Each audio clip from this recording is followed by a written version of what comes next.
And he choked me out on the dance floor one time. On the dance floor? What I did what? He choked me out on the dance floor one time. Dang. Is that the wedding? What? No. I didn't choke you out. I don't remember. You choked me out one time. Wow. Why on the dance floor? Why were we on the dance floor together? Know. Yeah, that's what I'm wondering. It was a foggy to get him night. on a dance all floor. All I remember was being helped up on the floor. Really, might have been somebody else. After you were choked out? Yeah, you helped me up. Maybe it was. I maybe helped you somebody up. else Maybe choked you somebody else out. choked. East St. Louis. Maybe. Were Samoans involved? I think so. Oh yeah, Like a big one. I think it was East St. Louis. Now it's coming back to me. Yeah. Keep talking. East St. Louis, the bar that Haku and everybody got in trouble in. Yep. Right? Not same night. No. This was the first time that we had gone back there, and this has been years. Yeah. This was the first This was time. actually a calm night. Yeah. Now it's all coming back to me. It was Samu. No, Samu. it was Yoko who choked me. No, was it Yoko that I think it choked was you? Yoko. Because Samu was just going up to random people Wait. and choking But them out. I thought it was Yoko. It may have I think been. it was May Sammy. have been Sammy. I think it was Sammy. Yeah, may have been. Yes, I'm almost one of those positive nights. now. Yes, It was Just one of random those people? nights. Yes. Yeah. Well, us. Well, they No, but I mean, he would like go up to marks. random- They were marks, but are like fans, and they were like, none of that shit's real. He's like, watch this. And then he would he'd rear naked choke them, and out they would go, and wake them up, and they were like, I told you it was not real. But why you? I just You're not random. I was Were random. you Bruce just was doing being random? Bruce. You were Well, doing I was random random things. in the moment. Bruce was being Bruce, and then the next thing you know, Yeah, the it was- blood Bruce stopped was flowing waking to Now up. his this head. is falling off the rails. Huh? Now this is falling off. No. That's all coming back to me now. Yeah, I think it was Yeah, East St. Louis. East St. Louis was rough. Yeah. Back then, especially it was, Yeah. and especially this particular bar that, Yeah, it was. It was a crazy one of those crazy nights. Yeah. Yeah. Maybe I just, might want to just leave it there, with you being choked out right on the dance floor. Yeah. I remember you helping me up. I do remember that. Oh yeah, Aw. I can't leave you on the dance floor, man. Yeah, no. Yeah. I actually remember going out and then, hey! The hell? I'm sorry. This is You don't have the little foam things and quiet outside? Soundboards, no. You know what I have? You know what I have in my we're low studio? rent, man. You're on the tracks right now. You're on the tracks of podcasting. You know what Ample Man is? Ample who? You Man. know what Ample Man is? Anybody know what Ample Man is in Germany? Well, hell, in Germany. In Germany, yeah. It's the walk and do not walk signs, and they're green and red. I'm shortening this story up big time. But anyway, I have two of those, and so my house and my office, I have a Go Ample Man green and a red Ample Man on the outside door, and I have a remote control in my inner studio office that I hit, and if it's red, nobody can come to that side of the house. Wow. Y'all need that here. Next level. I need that at That's- home. You do. Same. You do. I'm gonna call you this week. Okay. Ample Man. Germany. Ample Man. Ample Man. Yeah. East and West Berlin. It's a whole thing. Mm. It's a whole thing. And I left with Ample Man. Oh. Look, this is a goddamn history lesson here, man. I know. People are going, oh boy, this has gone off the rails. Yeah. What the hell are they Well, talking about? But everybody's gonna look it up, too. Yeah, when you said Germany, I just naturally, because history, I just started thinking about London and SummerSlam '92. I wasn't there. You weren't there. No, I wasn't even there. Wasn't there. Why weren't you not there? I wasn't there. You and I had a hell of a night in Berlin one night. Is that the night Flair danced on the bar in the Hard Rock? Maybe. It was our first. What? Nah, man, it was great because like Mark and I are trying to stay out of trouble. Okay. So we would go. This is really. We were trying to stay out of it. We'd stay together and Yes. stay. We'd get in trouble by ourselves. Yes. But no And we- witnesses. Gotcha. No Yeah, witnesses, yes. And we would get away from the trouble. And we walk out of the trouble starting into a couple guys on the street in a fight, Yes. like right in our feet. And I was like, what why us?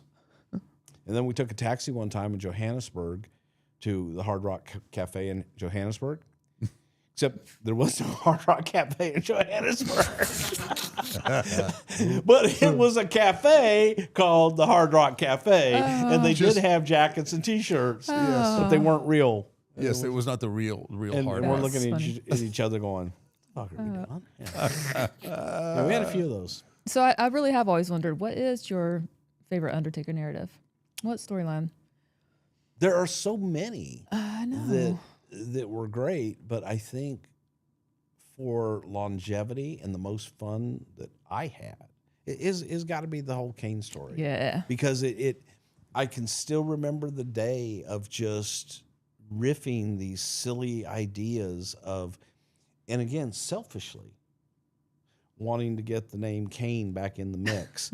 But like I said, why I enjoyed that so much was it was supposed to be a one-off that then grew, and it grew to another and another and another, and then went apart, and then brought them back together as brothers, and as this incredible force. It was just unbeatable and undefeatable, and both individually were so strong, and then together they were unstoppable. And I think that for the longevity of it, that was able to take you anywhere you wanted to go. Yeah, that was a good story. And it made the Undertaker character more relatable and human. True. Yeah. Yeah. Not that the human is. Was it a booking conundrum when we got together? Like, what do you do with these two monsters that have superpowers and can throw lightning and eat fire? And Sure, it was a conundrum, but it was a good conundrum because it allowed us to, through the conundrum, it allowed both characters to grow. Yeah. And be able to do more. I'll never forget you coming to me and saying, what am I supposed to do with Kurt Angle? I can't work with him. This little guy, how am I supposed to have a match with him? And you got in the ring with him and made magic. Yeah. So it was that freedom to grow, and freedom for both characters to grow beyond just the mystical, scary Undertaker and the mystical fire-breathing Kane. Mm-hmm. And that's why I like it, because it lasted so long and took one strong, ultra strong character, created a second ultra strong character, and a third with the combination, and made everybody stronger, grew everybody in the process. That was the beauty of it to me. Yeah, it's crazy that two supernatural characters, but when you start getting into the story, how relatable it could be to real life. And I think people, Yeah. Yeah. know, Well, it's everybody has family. Even it's for everybody. It's not just, you don't just have to have a sibling to understand it, because you could be an only child, because in many ways we were telling that story in that. You thought you were an only child. right. You thought that, oh my gosh, my brother and my family has perished. So it could identify with anybody. Right. Anybody that had, parents. We all do. We all go through tragedy. We all go through ups and downs. And that made it relatable. You, in that moment, became relatable. Still scary, still supernatural, still the Undertaker, still have all these powers. But he's human. I love that. And to be able to tap into, how do you get the Undertaker down? How do you hurt him? Well, you can hurt him with family. You can hurt him with this incredible story that this guy manipulated him his whole life for Paul Bearer's needs. Manipulated you and told you this story, fed you this, and that's, a lot of people can identify with that. Yeah, I love that. But something I didn't love, and I want to know your opinion on it, because he kind of had to talk me down this day. But did you like the streak being ended? Hated it. Me too. Hated it. Like, I was so mad that day, and he doesn't even remember it. So, like, it's like Yeah. a lose-lose. I thought the streak should have ended with Giant Gonzalez. Oh shucks, yeah. You are a visionary. I almost ended with Giant Gonzalez. Yeah. Not the the streak. streak was an accident. Yeah, no. Streak was an accident. Yeah.